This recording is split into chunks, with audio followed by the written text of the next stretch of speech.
An entire generation grew up under rules that no longer exist, and those rules shaped who they became. In 1900 America, childhood was not protected by comfort, convenience, or constant entertainment. It was shaped by rules that were unspoken, unforgiving, and deeply woven into daily life. These were not rules written in books or enforced by law. They were rules enforced by necessity, by time, by hardship, and by a society that believed survival came before self-expression. An entire generation grew up learning one central truth very early: life does not wait for you to feel ready. Children in 1900 did not grow up asking what they wanted to be when they grew up. They grew up learning what needed to be done today. Responsibility arrived early, often before childhood fully began. By the age of 7 or 8, many children were already contributing to the household in real, measurable ways. They carried water, chopped wood, fed animals, watched younger siblings, worked fields, or assisted in family businesses. These were not chores meant to teach discipline. They were essential tasks. If they were not done, the family suffered. There was no concept of constant supervision. Parents worked long hours. Communities trusted children to learn through doing and failing. A mistake was not something to be analyzed. It was something to be remembered. Injuries were common. Tears were expected. Complaints were discouraged. Pain was not dramatized. It was endured. One of the strongest rules of that era was silence. Children were taught not to interrupt adults, not because adults demanded respect, but because conversation itself had value. Words were used carefully. When elders spoke, they spoke from experience earned through loss, labor, and survival. Children listened not because they were forced to, but because ignoring wisdom carried consequences. Compare that to now.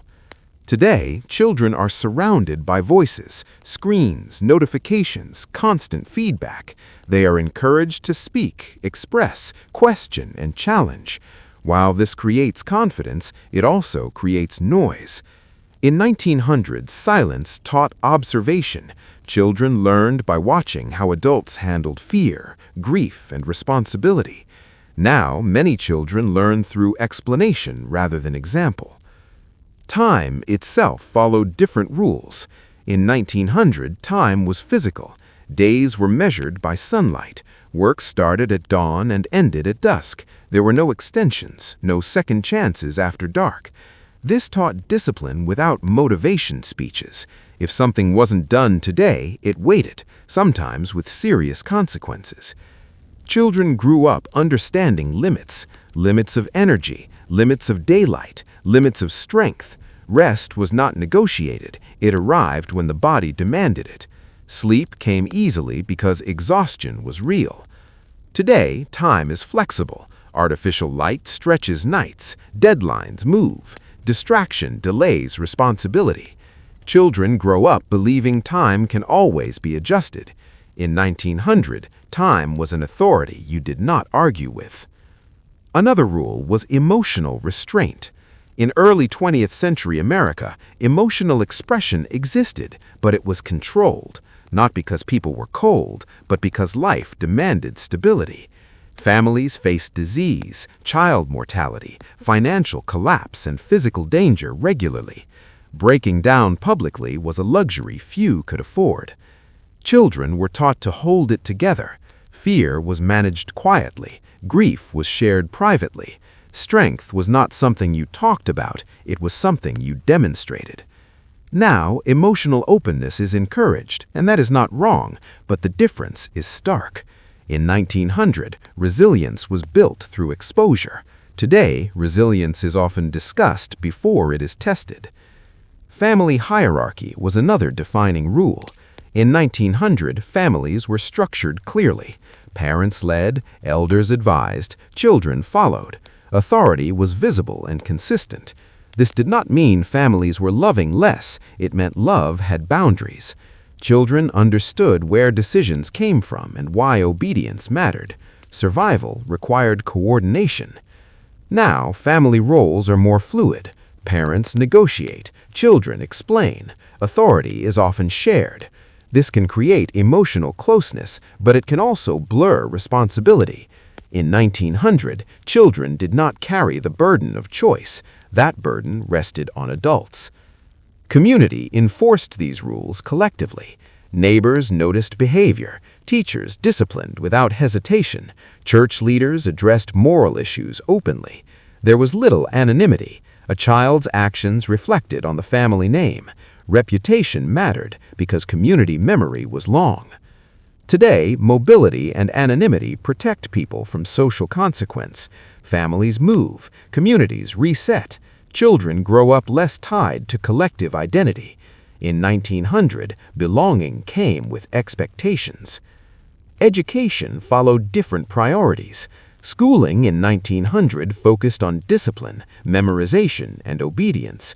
Creativity existed, but practicality dominated. Education prepared children to function, not to explore identity.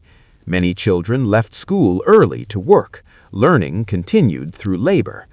Today, education emphasizes potential, passion, and individuality. Again, not wrong, but different.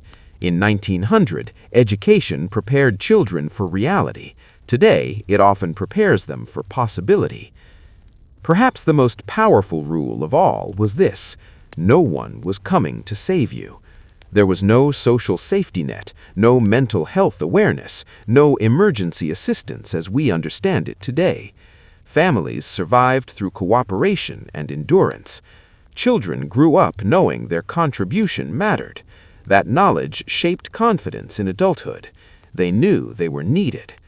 Now, systems exist to help, and that is progress, but the trade-off is that fewer children grow up feeling essential.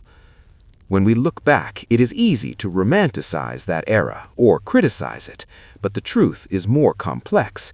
The rules of 1900 created adults who were durable, patient, and deeply grounded in responsibility. They were not emotionally illiterate, they were emotionally controlled. They were not unfeeling, they were prepared. Today's world values comfort, expression, and choice.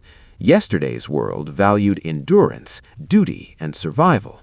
Neither is perfect, but the difference is undeniable. An entire generation was shaped by rules that no longer exist, rules that did not ask how you felt before demanding what you could do, rules that did not promise fairness, only reality. And perhaps the most surprising truth is this: many of those who grew up under those rules did not see themselves as deprived. They saw themselves as ready.